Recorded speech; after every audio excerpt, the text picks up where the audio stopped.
to the Whatnauts Reactor Core number 86. My name is Kyle Springer, and I am joined by Ignacio Rojas. Ignacio, what's up, my dude? How are you? Hey, doing good, Kyle. Doing good. How are you? Doing pretty well. What is your favorite Star Wars? That's what My favorite Star Wars. Yeah. Oh my god. Episode 3, because that one. Yeah, I would say it is my favorite, but also a special place in my heart because it is the first Star Wars movie that I went to see in theaters. It is one of the earliest movies that I remember actually going to the theater to watch it. And also I had the DVD for that one, and I watched that quite a bit. And I also had the episode 3 video game. Nice. There you go. Holds a special place in your heart, and not a special plate. A special plate. Yeah, a special place in a special plate.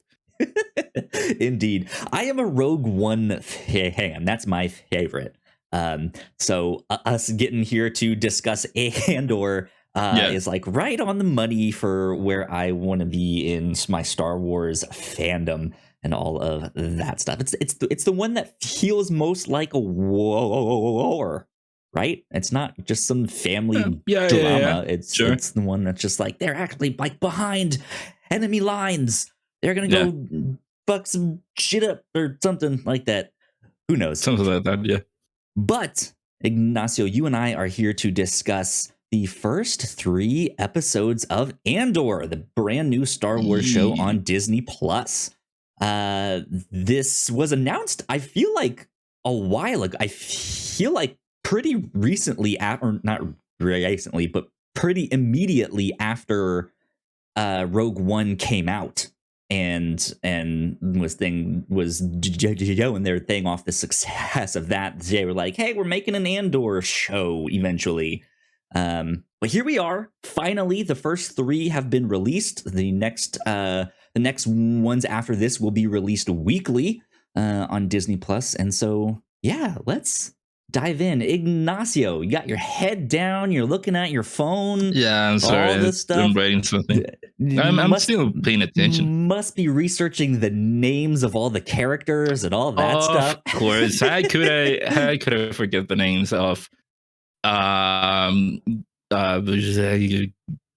number 1, Bix, guy number 1, Bix, Android. Yeah.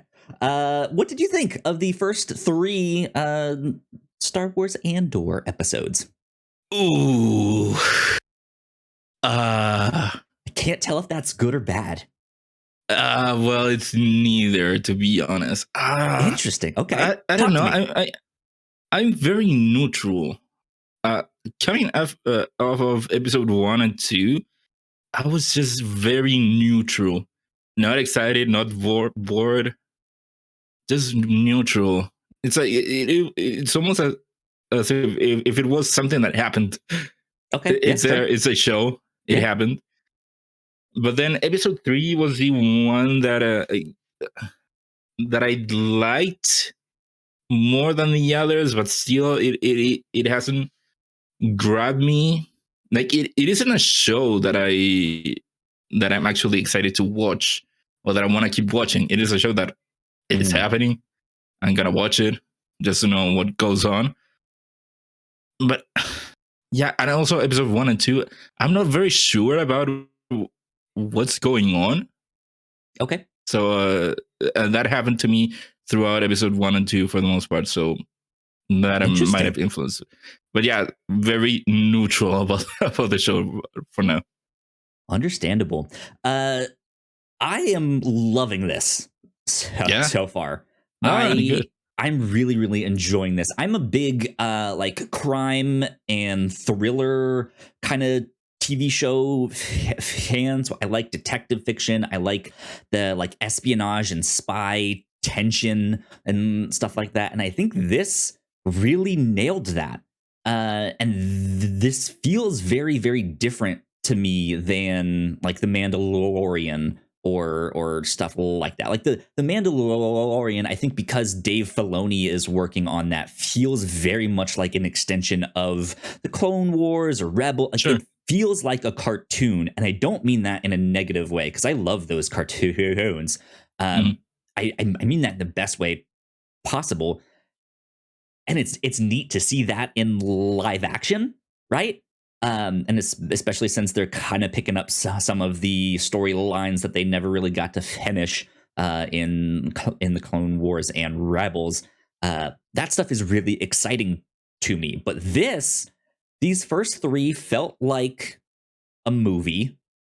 They felt like a TV show that was very confident in knowing what it was and going for it. Not once did they mention the Jedi. Not once did they mention the Sith or the Force. And I think they only mentioned the Empire like one time, right?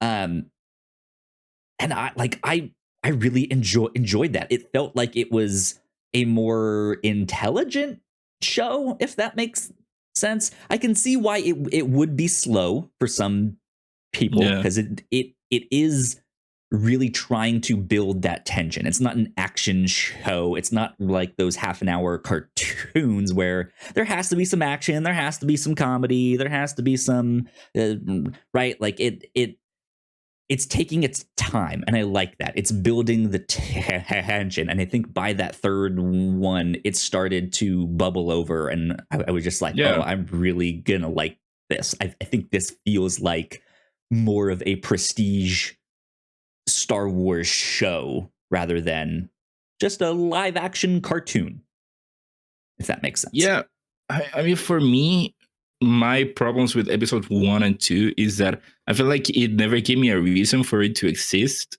and I couldn't see where they wanted to take this show.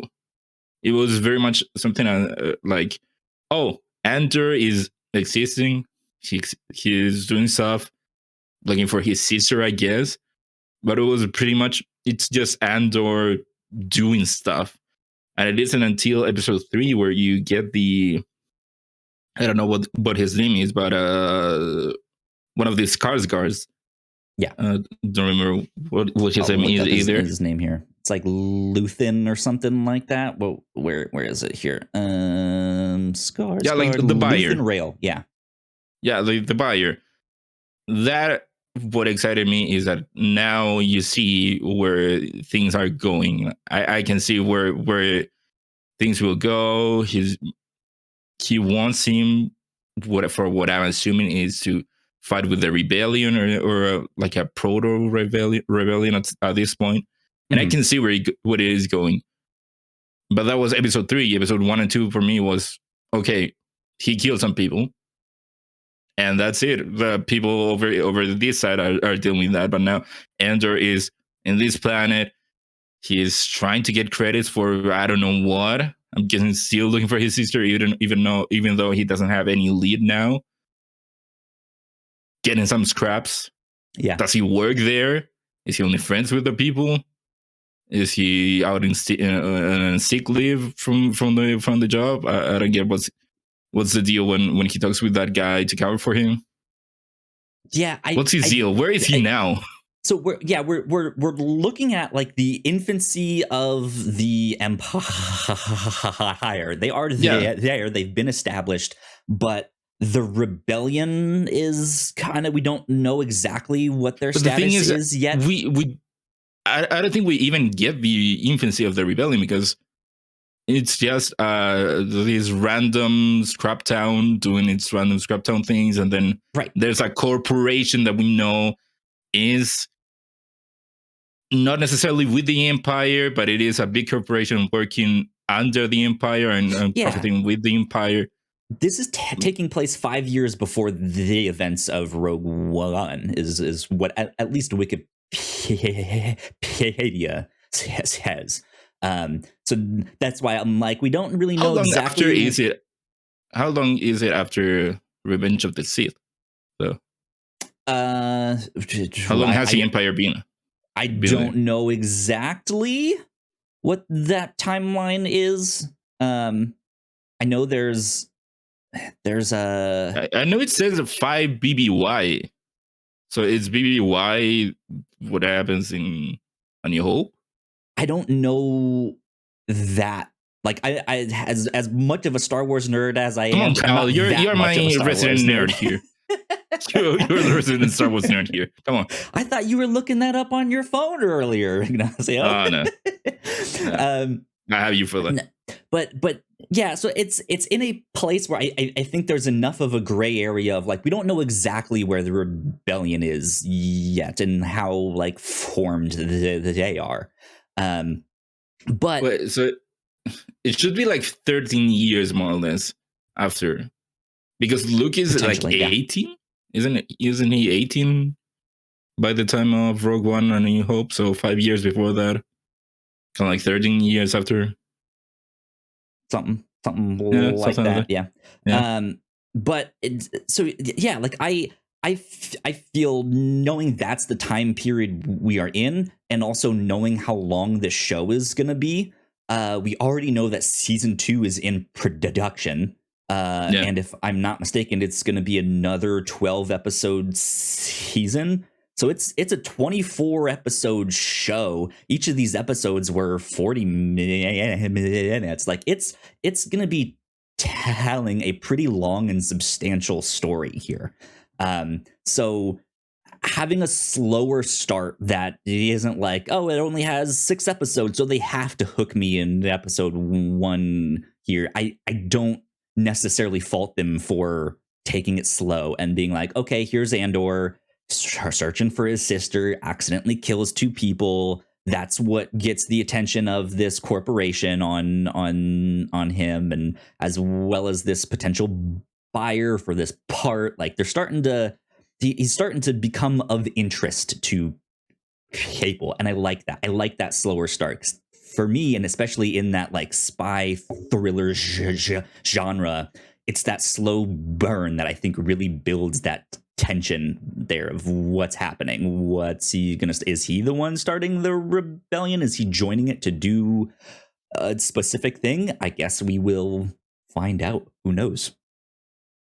But let's talk about Andor specifically. Do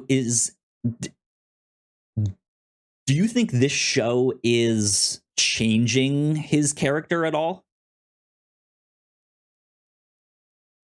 To be honest, I haven't watched Rogue One in a while, so I don't think he's that. From what I remember of Andor from Rogue One, it doesn't seem very different from the Andor from Andor. Okay. From what I remember, I don't know what do you think about it. I'm guessing you watched Rogue One more times than me.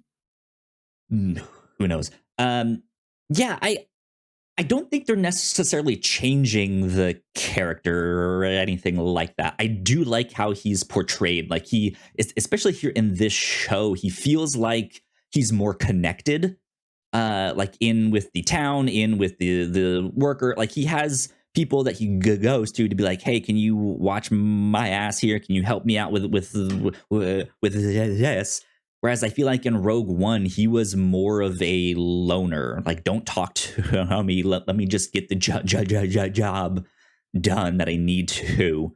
And he was kind of reluctant to do some of the stuff in Rogue One, and was also, I think, more willing to do some shady shit, right? And that is kind of his line. That's in the same here. Rogue One. I mean, yeah, like he's a thief here. Like he's stealing, he's doing some stuff, but he doesn't have any problems with killing people. Yeah, I think it's more for his own survival rather than like, I need to take down the Empire and do what we need for the rebellion. Like I feel like there's a certain willingness in Rogue One to kill like Jin's father and stuff, more so than we see now. I feel like now he'd be skeptical, if that makes sense. He didn't seem very skeptical when he killed that guy that was begging him. Like I'm saying, I feel like he's enough of an outlaw to know, like, hey, I need to get out of this. I need to do what I need to do for survival and stuff like that. But to kill Jin's father isn't necessarily like a more life or death situation for him right then and right then and there.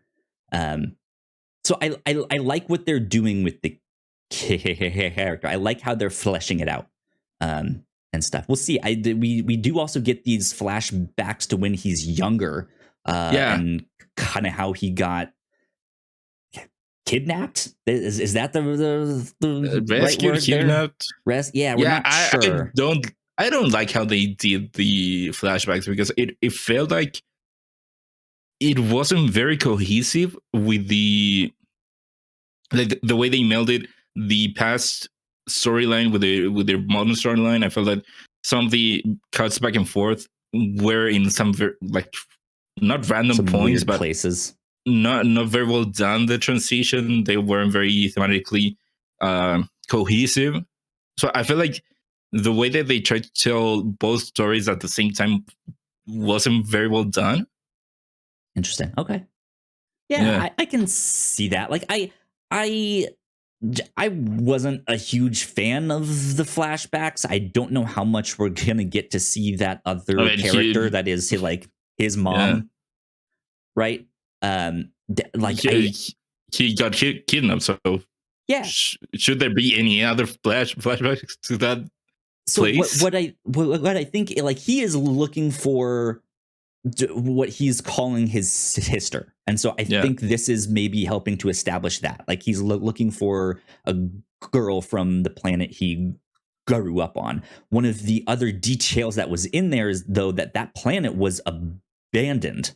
There was some mining accident, and it was considered like poisonous or radioactive. Again, I don't know the names of the woman and the other guy that took him from there. They were saying that they were gonna come in and basically, I don't know, scorch earth the place, basically. Yeah. And so I don't think people know that there are still survivors on that planet.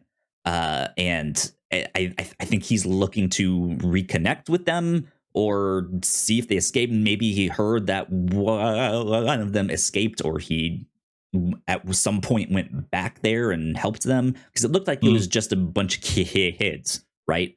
I don't see how they would have survived, though. Maybe not. I mean, they were fairly resourceful, but they were also very cautious and careful. But if they made it sound as they were gonna basically, I don't know, wipe out the whole area where they were. Basically, that's why they needed to escape so quickly. So I don't know how kids with who knows, with no resources can escape that. I mean, they could be far away from that mining site. Who knows? But I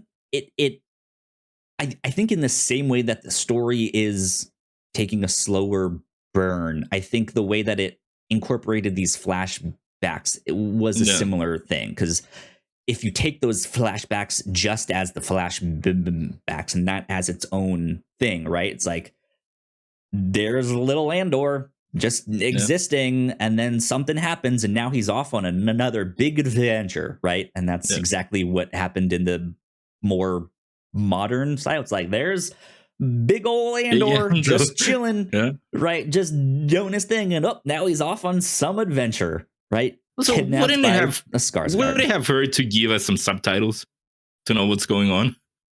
That's the thing. I don't think you need to know. Like, I don't think it's important to know. It's just it takes away, I think, a bit when they are discussing stuff and when they're yelling and whatever, and you do not know what the hell is going on. It's about the emotions, Ignacio. The connections they have. Star Wars is just the friends we made along the way, right? Sure. Yeah, so I mean, I think thematically it fit, but I think you're right. Like, it did still feel a little bit awkward. Like, it felt a little bit underdeveloped. Of just like I don't know if there was enough mystery there. Like it feels like we're not really going to go back to that planet again. And we might, there might be some flashback about what happened to the rest of the kids after that, but I just like I feel like they could have done maybe a little bit more with that. Some mystery of like, what is Oliver Queen doing on the island here, right? Like, I was thinking about the flashbacks from Arrow, thinking how I prefer how they did it. Yeah, that's what I think good flashbacks are, where it is more thematic to what's going on in the present time.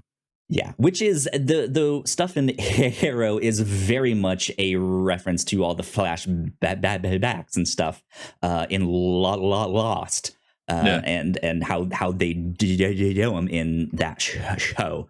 But I like what they're doing so far. Again, I like the slow burn. I'm along for the ride. I like that this is not. It's not Skywalker centric. It's not. It's the Jedi. It's the Sith. It's the Empire. It's the Separatists. It's the right. It feels like this is trying to be its own thing. Yeah. And I know there will be connections. I know Saw Gerrera is gonna be appearing, and he's been in movies and cartoons and video games and all sorts of stuff.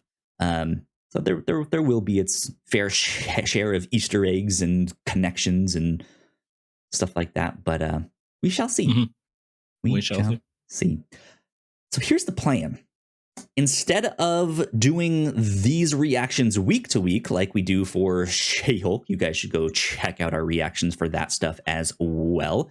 We will be doing reactions to Andor once every 3 weeks. So we're going to be letting them stack up. And build up and do all of that stuff. So for, I guess, the second quarter of the show, we will be back in 3 weeks. It'll be, mid-October. Man, good stuff. But yeah, this show continues all the way through November 23rd, I believe, is when the finale of the show comes out. So yeah, be on the lookout for all of that stuff as we continue our reactions, and we will be back. So Ignacio, where can the people find you on the internet? People can find me on the internet on Twitter at Ignacio Rojas Beats. That's IGNACIOROJASB. There you go. You guys can find me at Yo Kyle Springer on Twitter. And if you'd like to stay up to date with all of the stuff that we do here at the Whatnauts, we are at the Whatnauts on Twitter. So please go like, share, and subscribe. That would help us out a ton. If you're watching the YouTube version, go check out one of the videos over there on that side. If you're listening to the podcast, thank you a lot. Please go subscribe, rate it, all that stuff. This has been number 86 of the Reactor Core. We'll see you next time. Bye.